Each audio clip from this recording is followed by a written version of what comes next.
gentlemen, Nick here, and welcome to my review of episode 3 of the 2019 A Christmas Carol TV miniseries. Episode 3. Now, after episode 2 went in some very questionable directions and had a very disturbing ending, and I don't mean the scary type, episode 3 picks up not too long afterwards with Scrooge still in the past. Eventually, we see Mrs. Cratchit coming round to Mr. Scrooge's apartment 7 years before the present day stuff happens, so that she can get the £20 for doing whatever Scrooge asked her to, as part of the payment for part of the money to be used toward Tim's operation on his lungs. That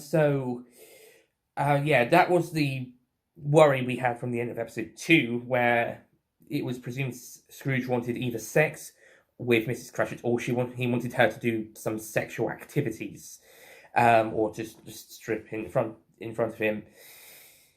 By the way, I have to comment on Vinette Robinson's performance here. She is fucking terrified. She is, not only is she betraying her husband, supposedly, or she believes she's going to betray her husband, and she's conflicted because she has to do this, but it's for her son. But at the same time, she's also afraid of this guy, afraid of Scrooge, and she also hates him, and she hates the idea of not only cheating on her husband, but cheating with Scrooge, a man she despises. But she has to do this so that they can get money to pay for Tim's operation. It's very conflicted, and it certainly gives Mrs. Cratchit a more level of a personal conflict. And Mrs. Cratchit, not a bad character in the previous 2 episodes, but certainly now she's definitely developed a more personal conflict with herself and with Scrooge, which was hinted at in episode 1, but it wasn't handled that well there. But thankfully it was there, so it didn't come out of nowhere in episode 2. Okay, so what actually happens is that Scrooge does ask her to take her clothes off, but as she thinks he wants sex with her. However, he actually tells her that he just wanted to an experiment of the human condition, and of her willingness to cheat in order to get the money for her son, or just get money for something she needs. So they don't actually end up having sex. Heck, we sort of see some brief bits of nudity, mainly on the bottom, and almost all around the breast, just a little bit of the tops, but no full-on nudity in this case. Well, it is after 9 o'clock, you could have shown it, but for the context of the story, no actual nudity, and thankfully no actual sexual interaction, or even activities. Like I said, no nudity besides some shots of a bed bottom. But yeah, it's still a little, this is questionable, even for Scrooge. And heck, you'd be surprised for why Scrooge won't want that in the first place. Well, actually, as I said, it turns out to be an experiment, and he no longer cares about such a thing anymore, in reality. So, it's after these events that Mrs. Cratchit sort of wishes someone would come, some sort of spirit would come and grab Scrooge by the throat and show him a mirror of his actions. 6 years later, Jacob Marley dies, and 1 year, I presume they only came here because Marley wanted to repent, and they needed to get Scrooge to repent. That's why they're so late in coming to sort him out after these events. However, they probably got the warning from Mrs. Cratchit in advance. After this, we then finally move to the present scenes, where the ghost of Christmas Present, who turns out to be Scrooge's sister Lottie, actually tried to show Scrooge the present, and actually shows the Cratchit's Christmas, although starting off happily, ends up in a little upset bits, and even Mrs. Cratchit can even sense Scrooge in the house, and so a bit of a not a very happy ending to that Christmas. It gets worse though, because after a bit where Scrooge goes to is shown the church memorial for the mine pit workers who died, as seen in the last episode. And also, it turns out the boy who pissed on Jacob Marley's grave in the first episode at the very start is one of these mine survivors. And we see him here. We'll see him again later on in the future bits.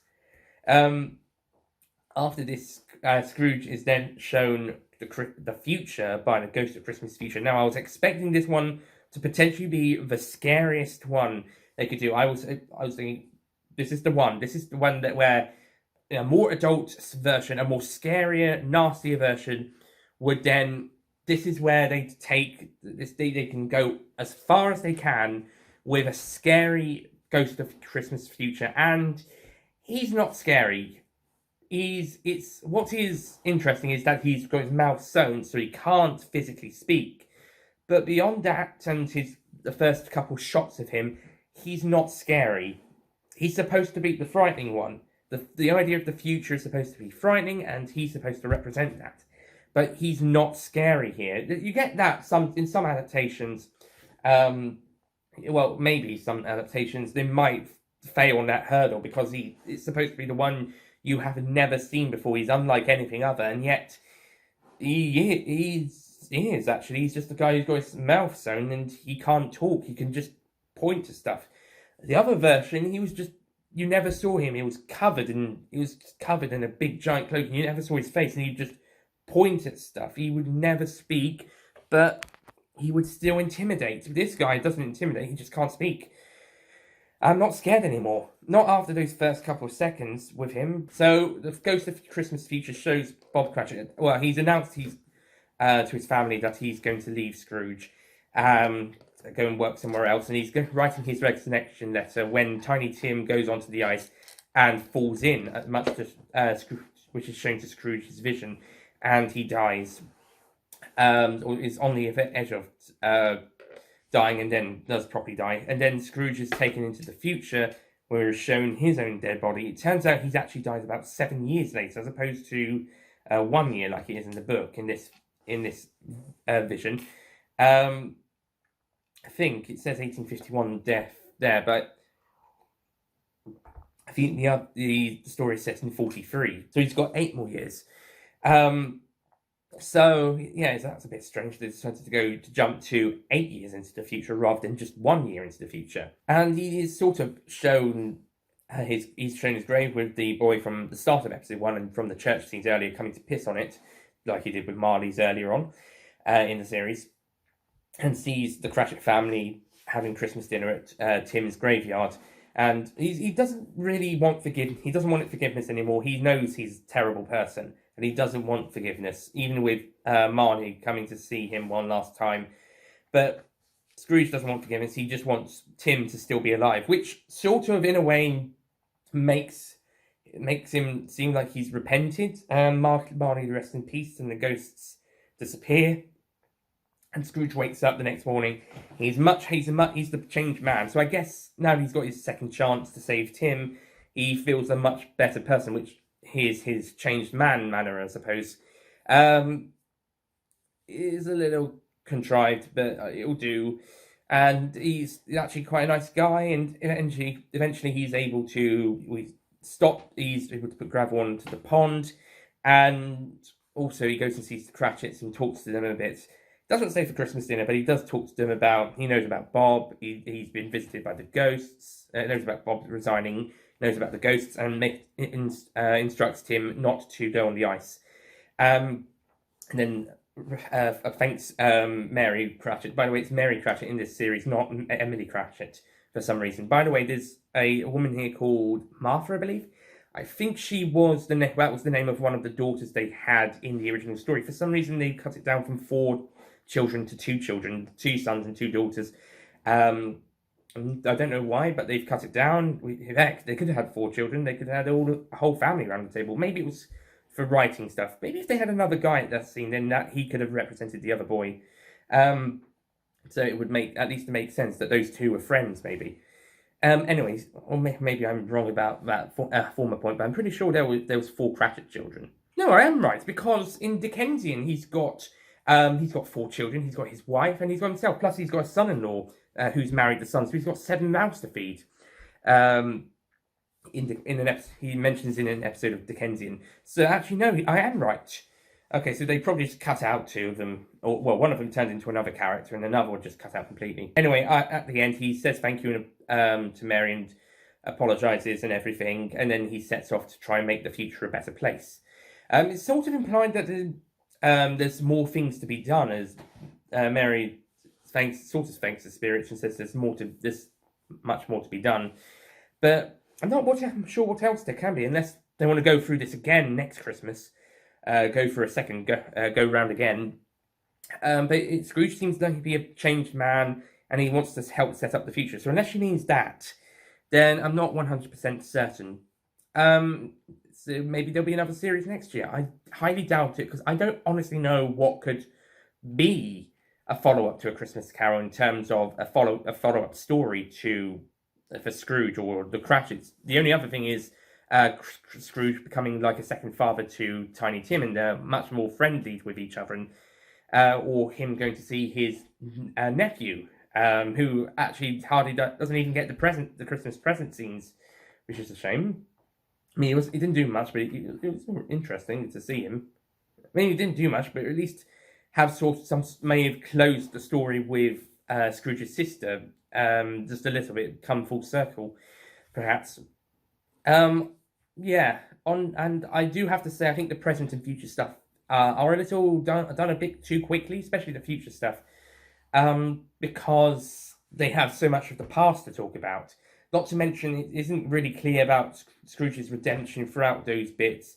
And although he wants Tiny Tim back, and that's what resolves the situation, he does not want redemption. He may have learnt the error of his ways, but he does not want redemption. But before that, it's still kind of uncertain whether he actually would want forgiveness or anything, or if there was a way to change. Well, he does want to change stuff, but it's not particularly clear if he's changed his ways until he says he wants Tim back alive, to stay alive. So yeah, it isn't completely easy to follow. It's not hard to follow, but it's not completely easy to follow. On the whole, I think episode 3 of this mini-series is a pretty good episode, and it does do some really good stuff. That does differ from the books a little bit, but I think it fits well with the story it's going with this angle of the story, and I think it's a pretty satisfactory conclusion despite a few issues and a few niggles. I think it's good.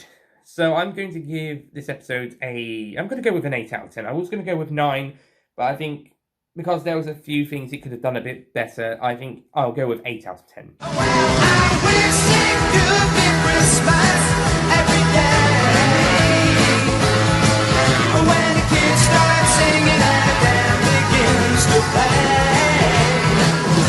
Oh, I wish it could be Christmas every day. Let the bells ring out for Christmas. Yeah, like I said, it could have been a bit better. I was also considering an 8 for the second episode, all 3 to be 8.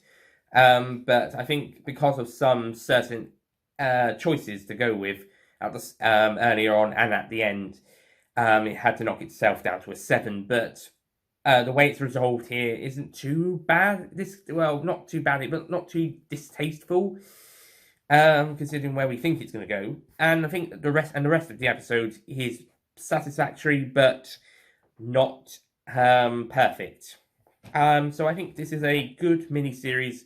I think maybe going down the darker route may not be the best angle to tell versions of this story, or at least not the way this one's done it, but I like the way they tried. So yeah, that's A Christmas Carol 2019 done. Just got the mini ranking of the series to do, and that's it. I know it doesn't sound that pointful. It'll be a very quick one, I promise. Anyway, that's it from me. Thank you for watching. I'll see you guys next time. Goodbye.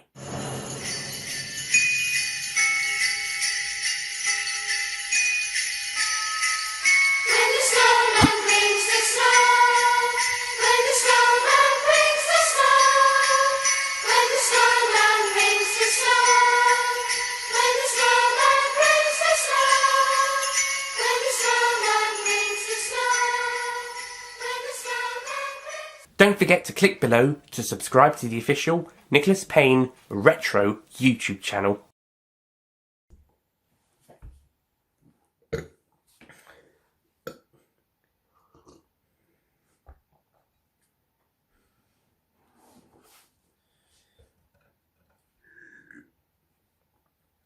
But he shows the future where Scrooge is dead.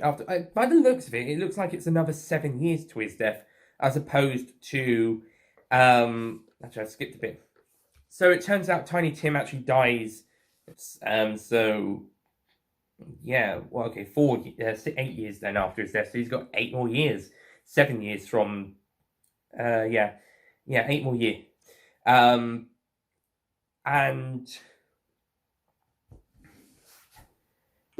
But anyway, so after talking to the Cratchits, he says goodbye to Mary and thanks her, and pretty much probably lets her know about it. Just got the mini-series ranking to do, and the